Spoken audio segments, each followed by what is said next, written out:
Hello guys! Welcome back to my vlog! Welcome back to my channel! Welcome po kayo guys sa aking pong channel. So meron na naman po akong bagong i-share po sa inyo guys dahil meron na naman po bagong update po ni Facebook Meta. Ang dami nga pong natuwa. Ito pong bago pong update po ni Facebook Meta dahil ako ay natuwa din po. Ayan, so kung makikita nyo po guys, ayan yung nasa taas, ayan po yung bago pong format, bago pong update, bago pong itsura, ayan, so new tools, ayan kung ano po yung makikita nyo po guys, dyan po sa taas. Kung makikita nyo nga po, ibang-iba nga po yung itsura po niya, kumpara po sa dati. Ito pong bago pong update po niya, bagong format po ni Facebook Meta, ayan dito po natin makikita or malalaman kung tayo po ba ay monetize na. Kung malapit na po ba tayo ma-monetize or kung malapit na nga po natin ma-meet yung mga requirements po na needed po dito po sa mga features po nito. Ayan, kung makikita nyo po guys, yung ads on Reels, ayan, yung bonuses, yung in-stream ads, at saka po yung subscription. Kaya guys, ano po, so panoorin nyo po ito pong video po na ito hanggang matapos kasi explain ko po yan individual. Ayan, so yung una po guys, kung makikita nyo po yung nasa taas, yung your tools, yan po ay yan po yung mga tools po natin kung saan na yan po yung mga monetize na po natin. Ito nga po pala ang aking pong profile. Kung makikita nyo po ay stars pa lamang po yung nasa taas yung aking pong monetize. So eto nga po palang stars po na ito. So kikita po tayo through appreciation or gifts po na makukuha po natin galing po sa atin po mga supporters, mga followers, or sa atin po mga viewers. So pag wala pong nagbigay po sa inyo ng stars, wala po tayong kikitain dyan. So sila po guys ang atin pong source of income. Ayan, so English po yarn. Ayan, so sila po guys ang dahilan kung bakit po tayo kikita sa atin pong stars kasi sila po guys yung magbibigay. At kung magbibigay po sila niyan, may kikitain po tayo dyan. Ayan, may sasahurin po tayo dyan. So nakasalalay po sa atin pong mga supporters, sa atin pong mga viewers, yung sasahurin po natin sa stars. Ayan, so kung makikita nyo po guys, yung nasa baba po, yan po yung mga not yet eligible. So meaning, eto nga po guys yung mga hindi pa po tayo eligible. So meaning, hindi pa po tayo monetized dito. So meaning, hindi pa po natin nami-meet yung mga criteria or yung mga requirements na hinihingi po dito. Okay, so kung makikita nyo po yung nasa una, ayan po yung ads overlay. So make money by including ads in your Reels. So, ano po ba yung mga requirements po ng ads on Reels para po maging eligible po tayo? So, una po dapat mag-create po tayo ng high quality or original content po natin na pinopost po natin sa atin pong Reels. So, yung pangalawa nga po guys, ayan, so dapat po over 18 years old po tayo.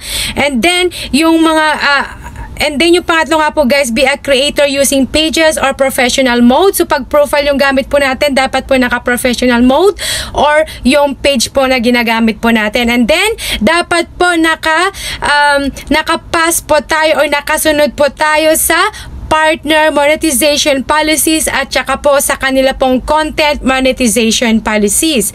Ayan, so at yung panghuli nga po, so you must be invited to the program or have already onboarded to in-stream ads. Ayun nga po guys, no, malinaw po na ang ads on Reels ay for invitation only. So mai-invite lang po tayo dito. So mai-invite lang po tayo dito pagka nakasunod nga po tayo sa mga nabanggit ko po na requirements or already onboarded to in-stream ads. So kung na-unlock muna nga po ang in-stream ads, ay automatic po na magkakaroon ka po ng ads on Reels. Pero guys, ayan, so based on my experience guys, na na-unlock ko po ang in-stream ads pero hindi ko pa po na-unlock ang ads on Reels.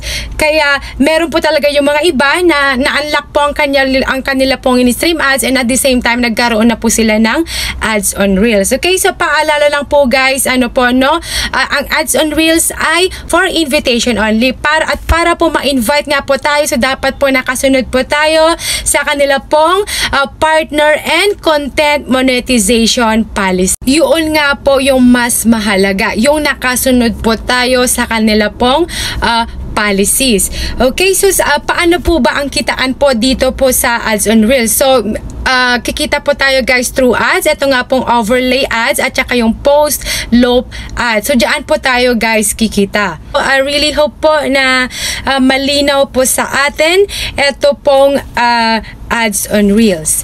Ayan, so ano po ba yung next? Ito pong bonuses. So, amplify your earnings as a creator with bonuses. So, meron din po nakalagay dito guys, for invitation only. Mai-invite po tayo dito. Ayan, so parang, pero ang pagkakalam ko guys, ang bonuses parang selected group lang po siya, selected country lang po siya. So, ang pagkakalam ko, not for sure lang po, na hindi pa po eligible ang Pilipinas. So, ang alam ko lang po guys na eligible lang po na country is yung pong USA, Canada, India. Ayan pa po yung mga eligible po na lugar po ng bonuses. Pero hindi ko lang po sure sa Pilipinas kung magkakaroon na po ba or kung meron na po. Total, palagi naman po nag-update si Facebook Meta. So, malay po natin sa susunod po na update niya is eligible na po na magkaroon po ng bonuses sa Pilipinas po. Ayan. So, ano po ba yung next? So, ang next nga po is yung pong in-stream ads. So, make money by including ads in your videos. Dito naman po guys, meron po tayong 5 requirements or criteria na dapat po natin ma-meet for us po na maging eligible po sa in-stream ads. So, dapat po, ayan. So, yung importante naman po dito guys is yung po naka-follow po tayo dito po sa content monetization policies po nila. Ayan, na dapat po meron po tayong 5,000 followers na dapat nga po ma-meet po natin yung pong 60,000 minutes of view. So, yun po guys yung mga requirements po para ma-unlock po natin ang in-stream ads. So, paano po ba ang kitaan po dito po sa in-stream ads? So, meron nga po tayong 4 na ads na pwede po natin pagkakitaan. So, ito nga pong pre-roll ads, yung mid-roll ads, yung image ads, at saka po yung post-roll ads. So, 4 nga po yung ilalagay po na ads po sa ating video na pagkakakitaan po. So, pagka mahaba po ang inyo pong video, so yung 4 po na ads po na nabanggit ko po ay doon po yung ilalagay po sa inyo pong video at doon nga po kayo kikita. Kung ang video nyo nga po ay like mga 3 minutes, ganyan, so baka siguro nasa huli po yung ads. Kaya mas better nga po na mas mahaba po yung gagawin po natin ng mga content at para po mas mahaba po, mas marami po na views at mas marami po ang kitaan kasi mas marami po na ilalagay po na ads sa inyo pong video content.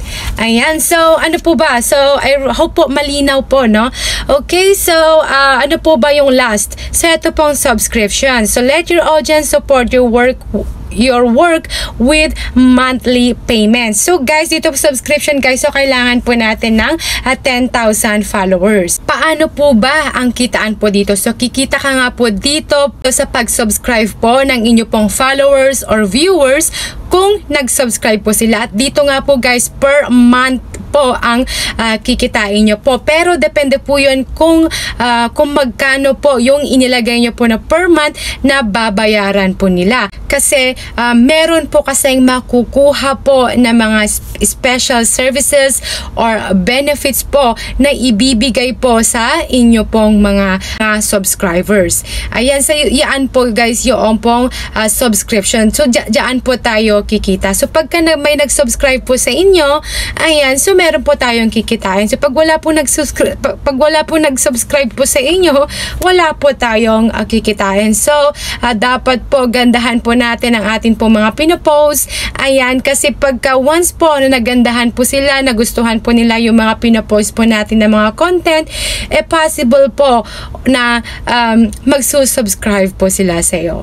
Ayun lamang po guys, yung po may share ko po sa inyo regarding po dito po sa new update, new tools po ni Facebook Meta. Ayan po, kung may ganoon lang po kayo guys katanungan or i-request, ayan, so i-comment nyo lang po dito po sa my comment section at gagawan po natin yan ng video tutorial. At wag nyo nga po guys kalimutan, ayan, pa-support po guys, pa-support po, pa-subscribe at pa-follow na rin po at pa-share na rin po ito pong video po na ito. So yun lamang po guys, thanks for watching and God bless us all.